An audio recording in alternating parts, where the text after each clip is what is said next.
I got me a little sand filter here, a sanding filter. This one's actually good for particles.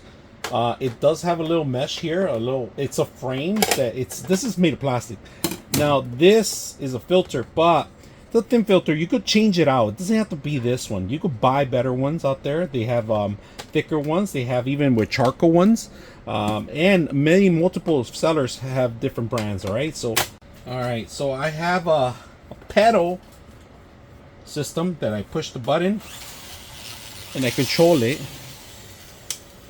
But I'm going to turn this up a little bit higher. I don't have a mask, but I do have my goggles, my glasses.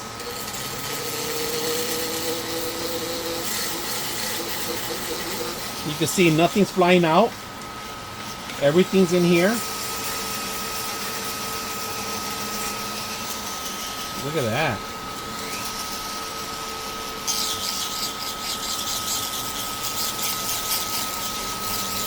That's perfect.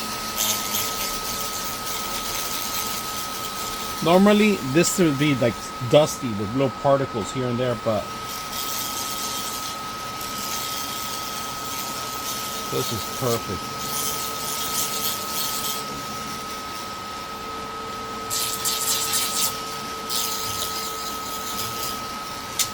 So anybody that's going to do indoor printing, highly recommend you guys something like this. This thing works very good.